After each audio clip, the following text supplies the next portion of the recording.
अस्सलामुअलैकुम, welcome back to class 9 chemistry. आज हम केमिस्ट्री के जो मज़ीद डिविजन्स रह गए थे उनके बारे में पढ़ेंगे, यानी जो मज़ीद ब्रांचेस रह गए थे उनके बारे में आपको पढ़ाता हूँ। उनमें से जो 5वें नंबर पर था न्यूक्लियर केमिस्ट्री। अब आपने जो पहली वीडियो नहीं देखी है पार्ट 1, पहले आप वो देख लो, उसके बाद इस वीडियो की तरफ आओ।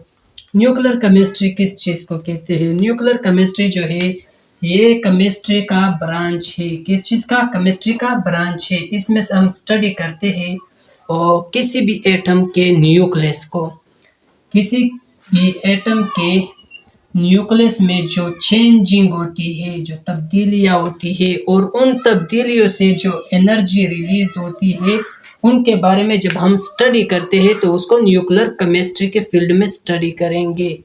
अब मैं एग्जांपल आपको यहाँ पर बताता हूँ कि जिस तरह यूरेनियम है,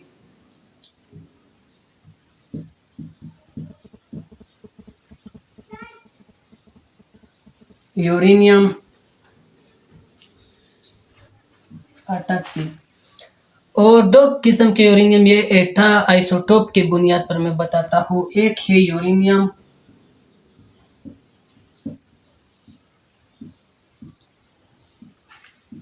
235।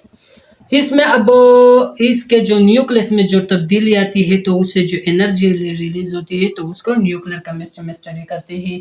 अब ये यूरेनियम क्या करता है? ये अनस्टेबल एटम है। ये खुद को स्टेबल करने के लिए अपने अपने न्यूट्रॉन को रिलीज करेगा एनर्जी के फॉर्म में। अब इसमें प्रोटॉन की तादाद जो है न्यूक्लियस में 92 है। 92 जो है इसके प्रोटॉन है। और फिर अगर ये जो इसके एटॉमिक नंबर है, इससे अगर ये 92 निकाले प्रोटॉन की तादाद, तो इसमें से एक यूरेनियम जो है, यूरेनियम में जो है कितने हुआ है कि 238 मनफी 92 तो आएंगे 146। अब एक यूरेनियम में 146 जो है न्यूट्रॉन पाए जाते हैं। ये जो है ना, ये न्यूट्रॉन है।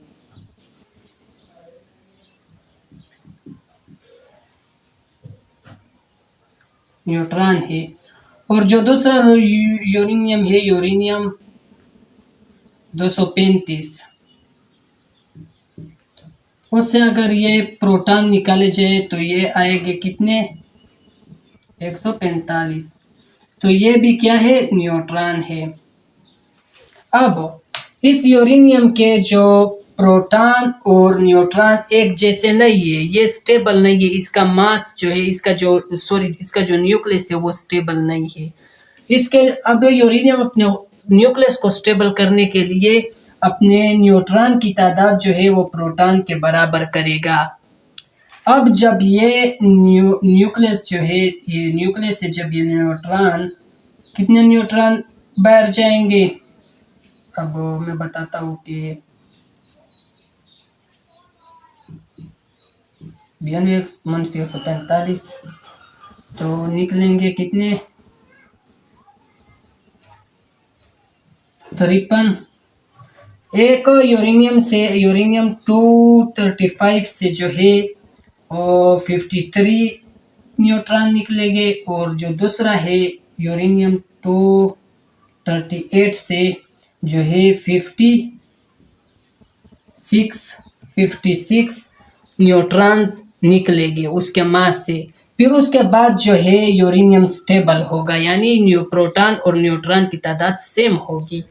तो अब ये जो 53 और 56 जो न्यूट्रॉन है, ये जब अपने न्यूक्लियस से यूरेनियम रिलीज करेगा तो किसके फॉर्म में? रेडिएशंस के फॉर्म में रिलीज करेगा।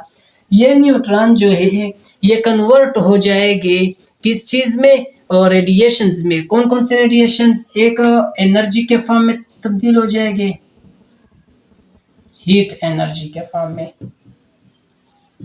और दूसरा लाइट के फॉर्म में तब्दील हो जाएगी, रोशनी। ये जो न्यूट्रॉन है ये इन दो फॉर्म में तब्दील हो जाएंगे। तो ये अब जो यूरेनियम के न्यूक्लियस में चेंजेस आए और उससे जो एनर्जी रिलीज हुई, जब इन चीज़ों के बारे में हम स्टडी करेंगे तो यो न्यूक्लियर केमिस्ट्री में आएगा, यानी न्यूक्लियर केमिस्ट्री के फील्ड में आएगा। अच्छा, तो छठे नंबर पर आता है इंडस्ट्रियल केमिस्ट्री। इंडस्ट्रियल केमिस्ट्री जो है ये भी केमिस्ट्री केमिस्ट्री का एक ब्रांच है। ये भी केमिस्ट्री का एक ब्रांच है। इसमें हम स्टडी करते हैं किन चीज़ों को, इसमें हम स्टडी करते हैं उन केमिकल सब्सटेंस को और जो फैक्ट्रीज में जो प्रोडक्ट बनाने के लिए इस्तेमाल होते हैं, वो केमिकल सब्सटेंस या वो केमिकल प्रोसेसेस जो के इंडस्ट्री में किए जाते हैं, इंडस्ट्री में इस्तेमाल किए जाते हैं। जब भी हम उन चीज़ों के बारे में स्टडी करेंगे तो वो इंडस्ट्रियल केमिस्ट्री में आएगा। और जब भी यानी लार्ज स्केल, बड़े पैमाने पर जो मैन्युफैक्चरिंग होती है, जिस तरह के एग्जांपल देता हूँ मैं आपको, सब्र करो, एग्जांपल देता हूँ मैं आपको, जिस तरह मेडिसिन्स हो गया, मेडिसिन्स और साथ ही साथ में दूसरे नंबर पर हो गया सीमेंट, तीसरे नंबर पर हो गया ग्लास, चौथे नंबर पर हो गया फर्टिलाइजर।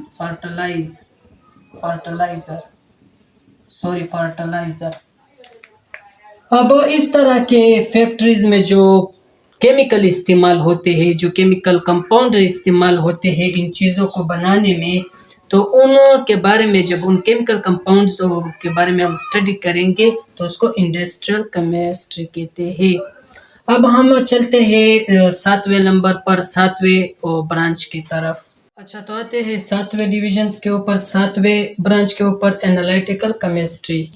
एनालिटिकल केमिस्ट्री के फील्ड में हम किस चीज़ को स्टडी करेंगे? एनालिटिकल केमिस्ट्री जो है ये भी केमिस्ट्री का एक ब्रांच है, केमिस्ट्री का एक डिवीजन है। इसमें हम स्टडी करते हैं मैटर के एनालिसिस को, मैटर को हम एनालाइज करते हैं। किस तरह एनालाइज करते हैं? दो टाइप से हम एनालाइज करते हैं। एक है क्वालिटेटिव एनालिसिस ऑफ मैटर और दूसरा है क्वांटिटेटिव एनालिसिस ऑफ मैटर।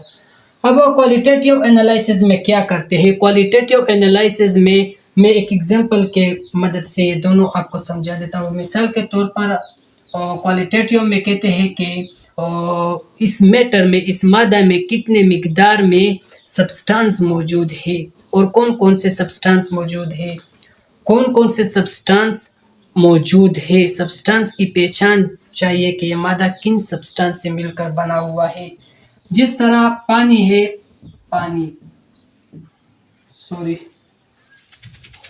जिस तरह वाटर है, वाटर, इसमें हम टेस्ट करते हैं कि इसमें साल्ट कितना है, कि इस पानी में कितना नमक मिला हुआ है, कितना नमक मिला हुआ है। जब हम इसमें चेक करते हैं, इस पानी का टेस्ट करते हैं, तो हमें पता चलता है कि इसमें साल्ट मिला हुआ है, नमकीन है ये पानी। इसमें ये दो एलिमेंट मिल जाएंगे आपको, NaCl पानी के साथ मिला होता है। तो ये था qualitative analysis of matter. Water जो है वो एक मैटर है और जब हम उस पानी का टेस्ट करते हैं और उसमें हमें पता चल जाता है कि इस पानी में क्या क्या चीज़ें पाए जाते हैं, हाइड्रोजन और ऑक्सीजन भी पाए जाते हैं और साथ ही साथ में इसमें NaCl है, सोडियम क्लोराइड है, यानी इसमें नमक भी शामिल है।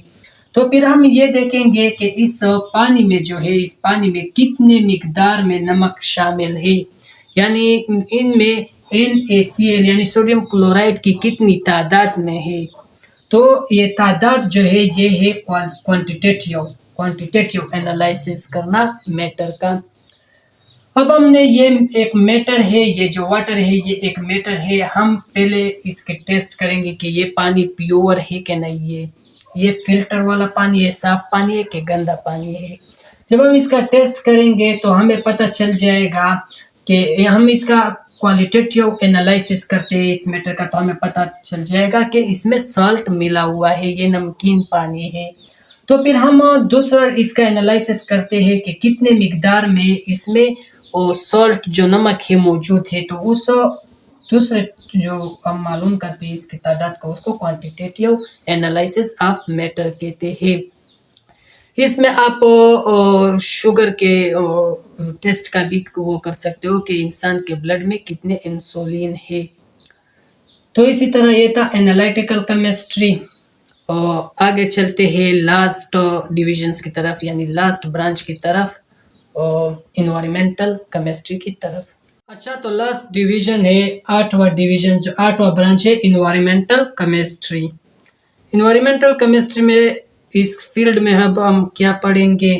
इन्वायरमेंटल केमिस्ट्री जो है ये केमिस्ट्री का ब्रांच है। इसमें हम स्टडी करते हैं उन केमिकल्स सब्सटेंस या उन केमिकल प्रोसेसेस को जो इफेक्ट यानी असर डालता है इन आवर इन्वायरमेंट, हमारे इन्वायरमेंट के ऊपर जो असर डालता है, वो केमिकल सब्सटेंस या वो केमिकल प्रोसेसेस जिनकी वजह से हमारे इन्वायरमेंट पे उनका असर होता है, उसको जब हम स्टडी करेंगे तो उसको इन्वायरमेंटल केमिस्ट्री कहते हैं। उनमें से हमारे ज़मीन के ऊपर भी, यानी हमारे ज़मीन में जो हवा है उसमें इसका असर फैलता है, जो वाटर है और सॉइल यानी मिट्टी और पानी।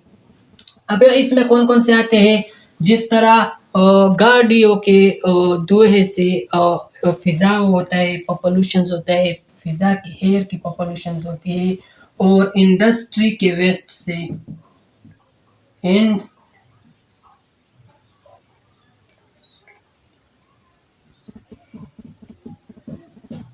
इंडस्ट्रियल वेस्ट से पानी आलूदा होता है। और इसी तरह से बहुत से जो केमिकल सब्सटेंस है, जो केमिकल प्रोसेस है, उसकी वजह से जो हमारे इन्वायरमेंट को जो पॉल्यूशन, जो आलूदगी पहुंचती है, जो नुकसानात पहुंचते हैं, उसके नुकसानात के सलूशन को जब हम स्टडी करेंगे तो उसको इन्वायरमेंटल केमिस्ट्री कहते हैं। यानी हमारे इन्वायरमेंट में, हमारे माहौल में बहुत से केमिकल सब्सटेंस पाए जाते हैं, हमारे फिजा में और हमारे पानी में और मिट्टी के अंदर इतने सब्सटेंस पाए जाते हैं। वो सब्सटेंस हमारे इन्वायरमेंट पर क्या असर अंदाज करते हैं, क्या असर डालते हैं, चाहे वो नुकसान देते हो या फ़ायदा देते हो। जब भी हम उन सब्सटेंस के बारे में स्टडी करेंगे या उन केमिकल प्रोसेस के बारे में स्टडी करेंगे जो इन्वायरमेंट को आलूदा करते हैं, तो उसको इन्वायरमेंटल केमिस्ट्री की फील्ड में स्टडी करते हैं। ये था हमारा लास्ट डिविजन्स केमिस्ट्री का। इसके बाद हम इंशाल्लाह मज़ीद आगे अच्छी डिटेल के साथ पढ़ाएंगे। तब तक के लिए आप वीडियो को शेयर करें अपने दोस्तों के साथ, और लाइक करें, कमेंट करें, और तब तक के लिए हमें दुआओं में याद रखें। अल्लाह हाफ़िज़।